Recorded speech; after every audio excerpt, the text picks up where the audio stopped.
Hello guys, leo nahitaji niwape strategy moja ambayo ni nzuri sana, na hiyo strategy ni bora sana kama utaamua kuifuatilia vizuri zaidi.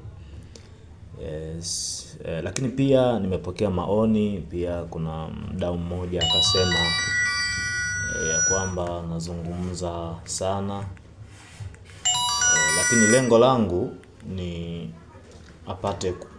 mpate kuelewa, kwa sababu huwa napata maswali mengi sana. Ndio maana huwa najaribu kuelezea kwa undani zaidi ili mtu aweze kunielewa moja kwa moja.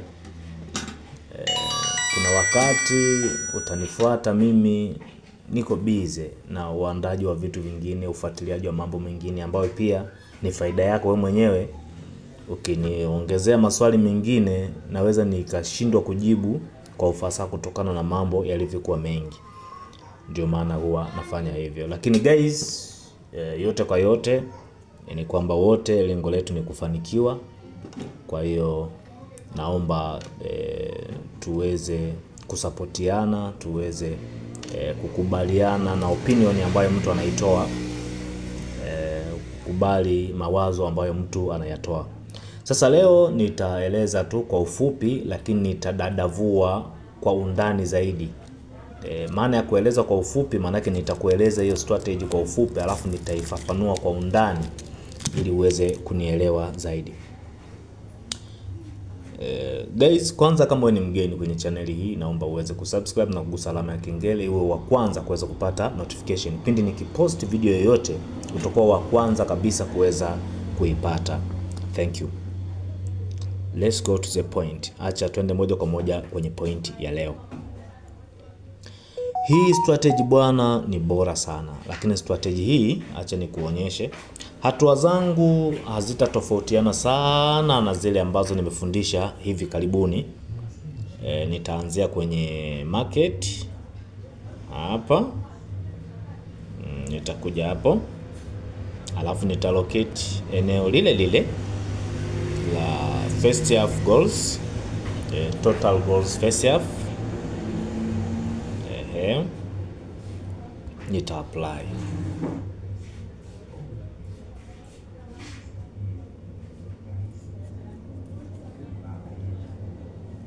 Asoli kidogo naona mtandao.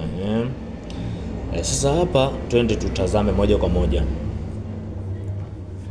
Kwanza kabisa tunatakiwa tuwe tunajihakikishia kwamba hiyo timu ina magoli mengi. Kitu cha kwanza lazima tujihakikishie kwanza hiyo timu tunaichagua ina magoli mengi. Alafu nitakueleza utaimove kuipeleka wapi, kutoka kwenye over unaipeleka wapi. Sawa? Lakini kwanza tuangalia kwanza uwezekano wa hiyo timu kuwa na magoli mengi. Hiyo ni hatua ya kwanza. Uchambuzi wetu ndio unaanzia hapo. Tukishuka moja kwa moja, mimi nitakuja kwanza eneo hili ambalo limewekwa hili. Nini maana ya hii odd kwamba lisipatikane goli kuna odd 4? Nini maana yake? Na lipatikane tu goli moja kushuka chini kuna odd moja ya 70 na, lakini kuanzia goli 2 kuna moja ya 20. Nini maana yake sasa? Maana yake ni kwamba hii game ina uwezo wa kutoa magoli mengi. Hiyo ni ya kwanza. Ina uwezo wa kutoa magoli mengi. Sasa nini kifanyike hapa sasa? Na nini tunafanya? Tutaangalia kitu gani ili tuweze kuimove kuipeleka kwenye eneo jingine ambao tutakwenda kutabiri, kwa maana hatutatabiri over. Lakini kwanza tunatazama kwenye over, ndipo kunaweza kupatikana na option nyingine. Hapo nadhani utakuwa umenielewa vizuri sana. Sasa hapa mimi nitakuja moja kwa moja kwenye timu yenyewe, nitaigusa. Alafu kutokuwa kuna kitu ambacho kinaitwa mkeka ambao wao wameweka, unashuka moja kwa moja option zao. Yes. Sasa ukitazama vizuri hapa, tunaona kuna option nyingi sana hapa kama unavyoona. Option ni nyingi sana. Kwanza tukitazama, manake kuna uwezekano mkubwa mno wa mtu wa nyumbani kushinda. Yes, uwezekano mkubwa wa mtu wa nyumbani kushinda. Sawa?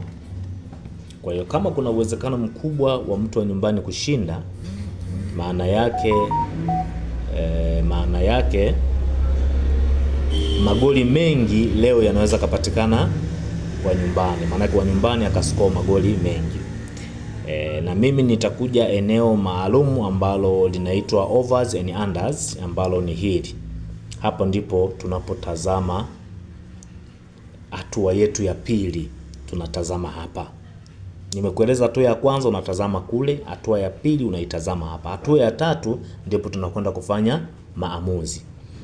Kwa hiyo inategemea hatua hizi zote mbili ziwe zimekubali vizuri, ndipo ile hatua ya tatu tunaifanya tukiwa tuna imani mafanikio yapo kwa asilimia kubwa. Hapo utakuwa umenielewa. Hapa tukitazama over 1.5 wa nyumbani pekee ana 1/19. Maana yake must kwamba nyumbani ni lazima score goli 2. Na kwanza sio 2, 3 na kuendelea, au 2 na kuendelea niseme. Lakini huyo nyumbani amepewa 1/89, manake hii ndio inayetukataza sisi kuweza kuitumia hii game. Sawa, hii ndio inayenikataza mimi kutumia hii game. Manake hatua ya pili kuna hatua moja imefeli. Kuna option moja imefeli, haijafika vile ambavyo tunahitaji sisi. Sawa? Manake mimi nitatoka, nitatafuta timu nyingine. Sawa? Hapa pana hii odd, lakini acha nisichambue hii kulingana na eneo ya hizo timu. Acha nitafute. Yes, hapa pana hii hapa ambayo Lech Poznan na mwenzie. Hatua ya kwanza nilikuambia lazima utazame hii ya kwanza, manake inaonyesha kuna magoli mengi. Sawa, hiyo ni hatua ya kwanza. Manake kuanzia 3 ya 60, 3 ya 50 kwenda juu mpaka 4, manake inaonyesha kuna magoli mengi. Sawa? Ndio maana yake. Kwa ukitazama hapa kiujumla unaona kabisa uwezekano wa kupatikana magoli mengi upo. Jamani, hizi ni strategy ambazo mimi naziandaa na nazifuatilia kwa umakini sana. Kuna nyingine pia ambayo ni hii hapa. Si ndio jamani? Mmeona? Maana kuna uwezekano wa kutoka magoli mengi. Sasa hatua inayofuata ni kuangalia sasa ndani option ya pili ipoje. Option ya pili tunakwenda kutazama jedwali hili hapa. Sawa? Achana hili, jedwali hili hapa ambalo ni la hili hapa hili. Overs and unders. Hili jedwali. Umeona hili jedwali? Hapa ndipo tunapokwenda kutazama hatua yetu ya pili. Hatua yetu ya pili tunakwenda kutazama uwezo wa mmoja mmoja kuweza kuscore kwenye huo mchezo. Tunakuja hapa tunaangalia. Huyu ana uwezo wa kuscore goli 1 kwa kiwango cha 100%. Kuscore goli 2 kwa kiwango cha 90%. Sawa? Tunakuja kuscore goli 1 kwa kiwango cha 90%. Au tuseme labda ni 85%. Okay. Sasa ukiona 60% kwenda juu, manake hiyo kuna uwezekano wa kutokea. Manake mengine hayo yatokee katika mchezo. Hapa tayari manake tumeshapata engo zetu zote zimekubali. Zimekubali vipi? Kwa sababu hakikisha kila mmoja kuscore odd ianzie 1/30 kushuka chini. Yani kupata goli 1 ianzie 1/30 kushuka chini. Hii ina 1/26, manake tayari imekizi vigezo. Na hii ina 1/10, manake tayari imekizi vigezo. Kwa hiyo kama imekizi vigezo, manake hapa hatua yetu ya pili imeshakuwa tumeshafanikiwa kwamba imetupa tiki hatua ya pili. Kuanzia hatua ya kwanza mpaka hatua ya pili. Kwa nini hapa kifanyike? Hapa sasa tunakwenda kumove kwenye lengo lenyewe husika ambalo ni hili hapa. Both team to score yes. Hapo utakuwa umenielewa vizuri mno. Both team to score, yes. Maana hii game inakwenda kupatikana GG. Hii game inakwenda kupatikana both team to score. Hiyo ni ya kwanza. Maana hatua zote mbili zimekwenda sawa. Hatua ya tatu ni kufanya maamuzi. Kwa hiyo maamuzi ni haya. Hapa utakuwa umenielewa vizuri sana. Sasa acha niangalie hii nyingine. Kuna kitu pia nataka ujifunze hapa. Acha niangalie hii ya Azel Kamal na Shelbourne ambayo ni hii. Tuingie tutazame. Kuna vitu ambavyo vinaweza vikao vikakushangaza, lakini nisikilize tu kwa umakini. Hapa tunaona mwenye uwezo mkubwa kushinda ni huyu. Huyu hana uwezo wa kushinda, kwa maana huyu yupo ugenini, alafu Azel Kamal ni mzuri sana. Yes, ni big team. Na hii ni UEFA Conference. Sawa, lazima tuelewe kwamba no doubt hakuna sababu yoyote ya Azel Kamal kupoteza mchezo, maana ana uwezo wa kushinda. Sasa tutoke hapo, turudi kwenye jadwali letu la pili. Jadwali la pili ambalo ndio hili hapa. Sawa. Maana hii ni ngumu sana. Simona hapa ni ngumu sana kuweza kutabiri Boston to score. Kwa sababu gani? Japokuwa vigezo vya kwanza vimekubali, kigezo cha pili kinakataa kwenye hii. Sawa? Manake hatuwezi kutabiri tena Boston to score. Kitu pekee tunaweza kutabiri hii hapa hii. Umeona hii? Iko chini ya 1/30, alafu ni magoli mawili. Sijui hapo unanielewa vizuri hapo. Manake tunaachana na hii, tunakwenda kutazama option bora sasa, ambayo ndiyo hii. Kwa hiyo kutokana na hali ya huyu kwamba hakuna namna leo atashinda tu, tukitazama hapa tunaona ana uwezo pia kupata goli 3 huyu wa nyumbani. Sisi tunarudisha, tunaangalia uwezekano wa odi iliyotoka kuanzia 1/30 kushuka chini. Na 1/30 kushuka chini, mojawapo ni option hii ya Azel Kamal kupata goli 2 pekee. Sawa? Kwa hiyo nimeshatoka kwenye ile both team to score. Hapa nakupa vitu viwili kwa pamoja ambavyo vinaweza vikakutengenezea ticket iliyokuwa nzuri, tamu. Sawa? Sasa hapa tunakwenda kwenye eneo jingine. Tunaona kuna huyu hapa Aston Villa na Young Boys.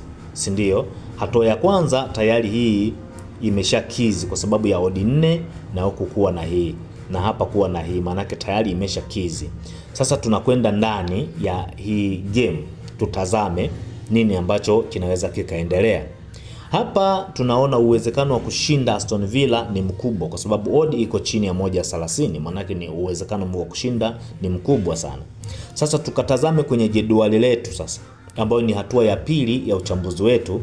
Tukitazama hapa tunaona kuna hii ambayo iko chini ya 1/30 na hapa kuna 1/70, na maana hatuwezi tukatabiri Boston to score hii. Sio kwamba haitatoa, hapana, nisikilize kwa makini sana. Inaweza ikatoa, lakini mimi nafanya according to my strategy. Nini ambacho natakiwa kukizingatia. Kwa hiyo moja kwa moja hapo option tuliyoipata ni kama ya game iliyopita. Maana ni kuchukua odi hii hapo kwamba Aston Villa aweze kuscore magoli 2 peke yake. Hata kama mwingine atascore, yeye tu ascore magoli 2. Hata kama akifungwa, yeye ascore magoli 2. Hapo nadhani utakuwa umenielewa sana. Na kwa hii game ukiitazama, yes, Aston Villa anaweza kuscore magoli 2 zidi ya Young Boys. Young Boys ni wazuri, lakini Aston Villa is a big team. Kwa hiyo lazima tuelewe hivi vitu namna gani vinaweza. Lakini pia big team inaweza ikapoteza. So haimaanishi kwamba kwa sababu ni big team kwamba itakuwa 100%. Hapana. Ni big team, lakini kuna wakati kuna individual makosa, tunasema individual mistake, ambazo zinakuwa zinatokea kwa timu husika, kwa mchezaji husika, kulingana na maelekezo ya mwalimu. Anaweza kawa wrong au anaweza kawa yuko right. Hivyo vitu vyote vinategemea. Ndio maana lazima tuwe makini pia tunapokuwa tunaandaa hii mikeka yetu. Kwa hiyo only 3 games, I have 2 odds. Very strong games kama hii. Let us assume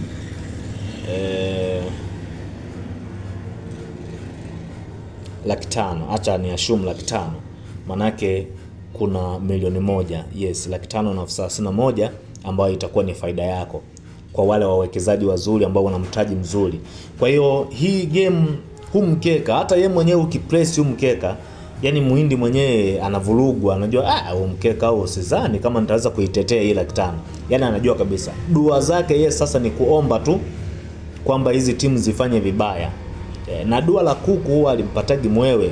Si tunafahamu hiyo methali. Tunafahamu huo msemo. Kwa hiyo lolote linaweza likatokea, lakini pia kama ni bahati yako siku hiyo utafanikiwa sana. Tumia strategy hii, itakusaidia mno.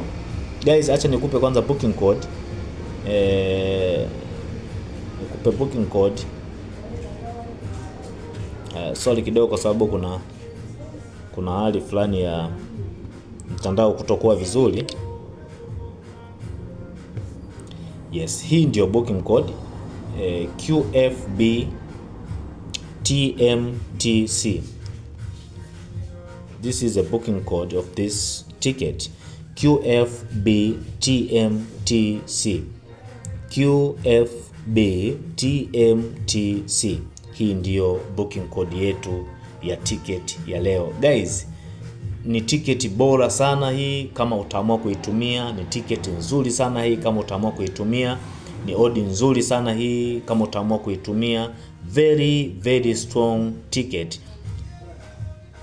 Kama wewe ni mgeni kwenye channel hii, basi mimi naomba uweze kusubscribe na kugusa alama ya kengele, uwe wa kwanza kuweza kupata notification pindi nikipost video yoyote. Usisahau kushare kama umependezwa na mafundisho haya, ili na wengine nao waweze kuyapata. Pia usisahau kulike ili kunipa moyo, kwa sababu unavyo like unakuwa unanipa mimi moyo wa kuweza kuifanya hii kazi. Najua kwamba kweli watu wanapenda kile ambacho mimi nakifanya. Thank you so much.